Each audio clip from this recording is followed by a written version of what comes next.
السلام علیکم ورحمۃ اللہ وبرکاتہ بسم اللہ الرحمن الرحیم والصلاۃ والسلام علی رسول الکریم وعلی آلہ وصحبہ اجمعین اما بعد اعوذ باللہ من الشیطان الرجیم بسم اللہ الرحمن الرحیم۔ جب اللہ کی مدد ساتھ ہو تو ہر کام ہو جاتے ہیں انسان کے۔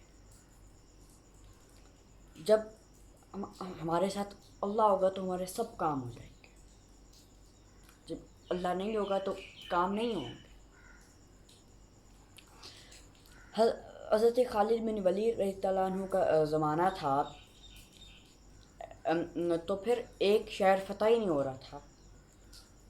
صحابہ پہاڑ کے اوپر چڑھتے تو وہ پتھر مارتے، تو پھر صحابہ شہید ہو جاتے۔ پہاڑ کے اوپر تھا وہ، تو پھر 6 ماہ بیت گئے، فتح ہی نہیں ہو رہا شہر۔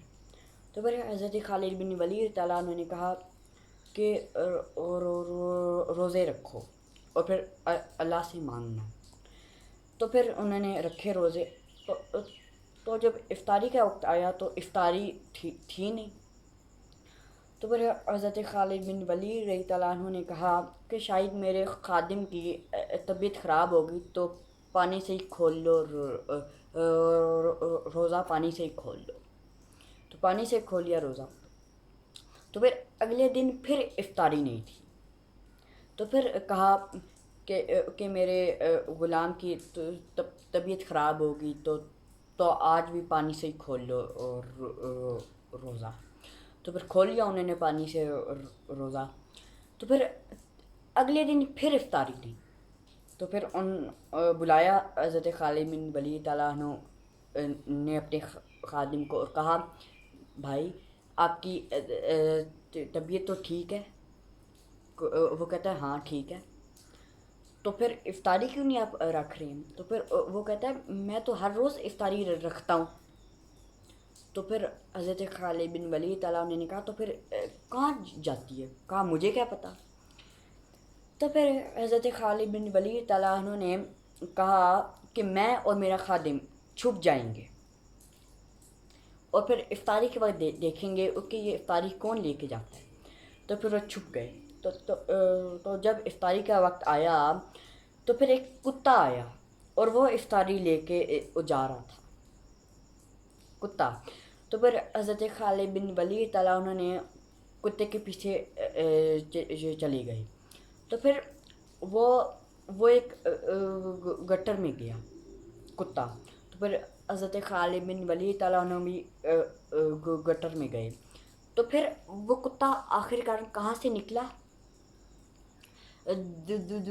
دشمن کا جو علاقہ نہیں تھا وہاں پہ چلا گیا۔ تو پھر حضرت خالد بن ولید تعالیٰ عنہ نے کہا کہ اللہ نے ہمیں راستہ بتا دیا، راستہ بتا دیا۔ تو پھر حضرت خالد بن ولید تعالیٰ عنہ نے کہا کہ 100 پتلے پتلے تیار ہو جاؤ آدمی، 100 پتلے پتلے، کیونکہ وہ گٹر چھوٹا سا تھا اسی لیے 100 پتلے پتلے۔ تو پھر اس گٹر میں سے 95 گئے، 85 گئے، باقی نہیں گئے۔ تو پھر یوں اللہ نے شہر کو فتح کروا دیا۔ تو جب اللہ کی مدد ساتھ ہوگی تو ہمارا ہر کام ہو جائے گا۔ یہ پاکستان اور انڈیا کی جنگ تو چھوٹی جنگ ہے، ہم نے تو اللہ سے جنگ لی ہوئی ہے۔ اللہ نے کہا اور جو سود کھائے گا میں اور میرا حبیب اس کے خلاف اعلان جنگ کریں گے، اعلان جنگ خود فرمایا اللہ نے۔ اللہ سے جنگ ہم کر رہے ہیں۔ میرے بھائیو سود نہ کھائیں، یہ تباہ کر دیتا ہے۔ اور آپ نماز پڑھا کریں۔ نماز ایک حدیث ہے کہ جس نے نماز کو قائم کیا اس نے پورے اس دین کو قائم کیا، اور جس نے نماز کو نہ قائم کیا تو پھر اس نے پورے دین کو قائم نہیں کیا۔ اور ایک اور بھی حدیث ہے، اتنی زیادہ حدیثیں نماز کے اوپر تو نماز پڑھا کریں، نماز پڑھا کریں۔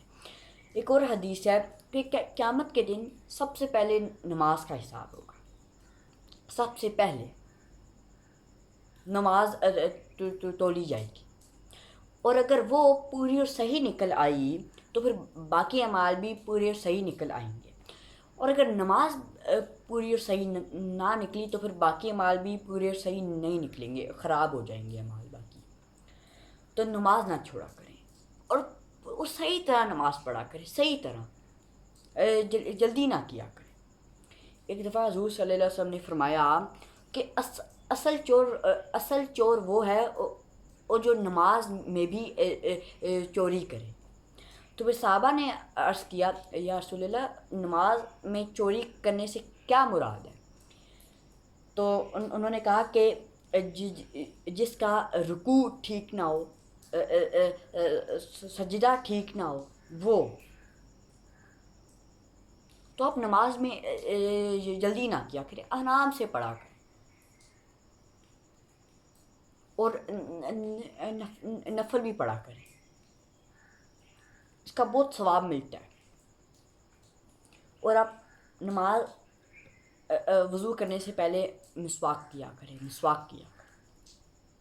مسواک سے نماز کا ثواب 70 گنا اور زیادہ بڑھ جاتا ہے، 70 گنا، اور اس کو مرتے وقت کلمہ ہوتا ہے نصیب، مرتے وقت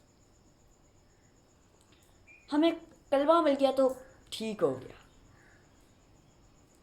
اور یہ کلمہ دے گا کون؟ اللہ دے گا۔ تو پھر مسواک کیا کرے، مسواک سے کلمہ ہوتا ہے نصیب۔ اور آپ نماز کے بعد آیت الکرسی پڑھ لیا کریں، اس سے 5 نمازوں میں آیت الکرسی ہر نماز کے بعد، اس سے بھی آپ کو مرتبہ کلمہ نصیب ہوگا۔ تو میرے بھائی، یہ بہت اہم چیز ہے، نماز نہ چھوڑا کریں، کسی بھی حال میں نماز نہیں چھوڑی جا سکتی ہے، کسی بھی حال میں نماز نہ چھوڑا کریں، اور قرآن پڑھا کریں، اللہ کا کلام ہے، اس کا بھی حق ہے۔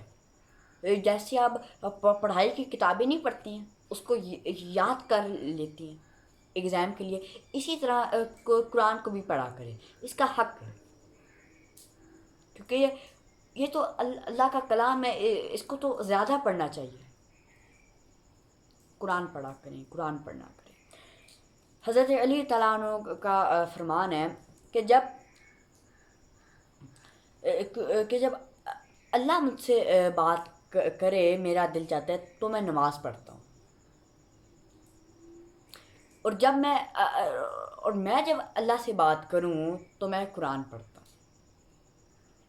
کیا حضرت علی تعالیٰ عنہ نے کہہ دیا کہ جب میرا دل کرتا ہے کہ میں اللہ سے بات کروں تو میں نماز پڑھتا ہوں، اور جب اللہ مجھ سے بات کرے تو میں قرآن پڑھتا ہوں۔ وہ میں نے پہلے غلط بتا دیا تھا، یہ ہے سر۔ تو نماز نہ چھوڑا کریں، اور قرآن پڑھا کریں خوب، اور رمضان میں تو خاص طور پر پڑھا کریں۔ تو میرے بھائیو، اور آپ اللہ سے توبہ کریں، ایک سیکنڈ بھی نہیں لگتا ہے، اللہ اور معاف کر دیتا ہے، ایک سیکنڈ بھی نہیں لگتا۔